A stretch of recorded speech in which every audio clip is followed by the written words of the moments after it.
Most home defense scenarios are going to occur at night. So having a light source of some type is going to be very important. If it's mounted on your weapon or not, that's your personal preference. You old-timers, and you know who you are, because I'm one. Back in the day, we didn't have lights mounted on our weapons. We had lights that we carried, usually a big mag light that you could beat down a punk with. But in today's world, they have small lights that mount on your weapon, such as this one that goes on my Glock 19 or this one that mounts on my AR.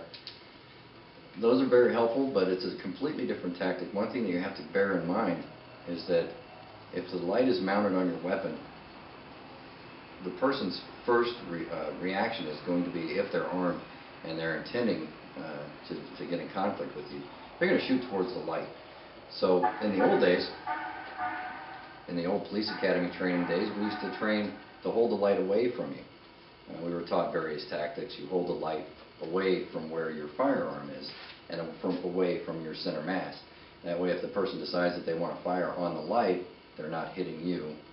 They may hit your light or your arm, but that's a lot better than taking one center mass. Today, with the light mounted on the weapon, you kind of put yourself in a situation where if the person is going to shoot at the light, he's going to hit you.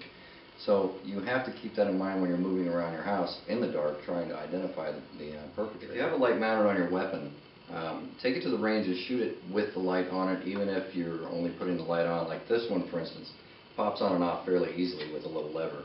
You can place it on and pull it off. It won't fit into my concealment holster with this on, so when I carry this for CCW purposes, I take the light off. When I have it at home, I mount the light on it at nighttime before bed, just so I have the light there.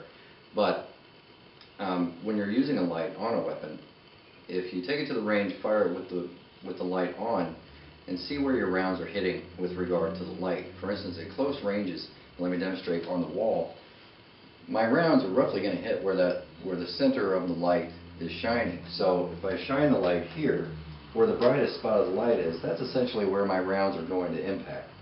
So it's actually not only useful for illuminating the area, but it's also good for instinctive shooting.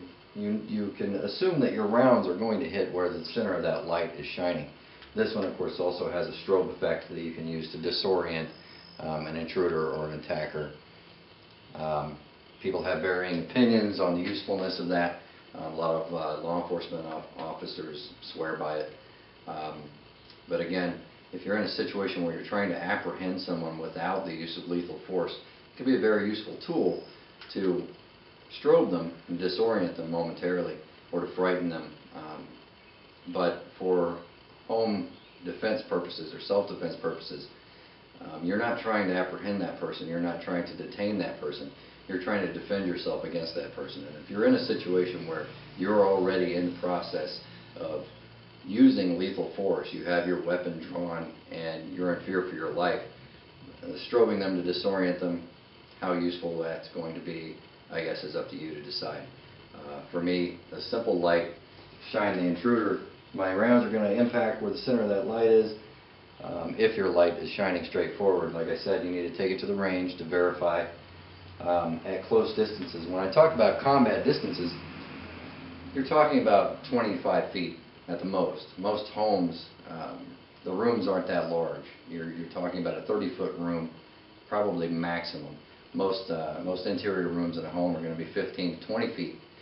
So as long as you're able to hit combat accurate shots at that distance, you're going to be doing okay. If you can hit a paper plate, let's say, at those distances consistently and more or less without aiming, if you're just doing instinctive shots, point and shoot, if you're able to hit that in that small of an area instinctively, then you're going to be just fine. And the light will help you illuminate your target and tell you where your point of aim is going to be in the event that you have to fire without having the weapon up and then you're looking down your sights.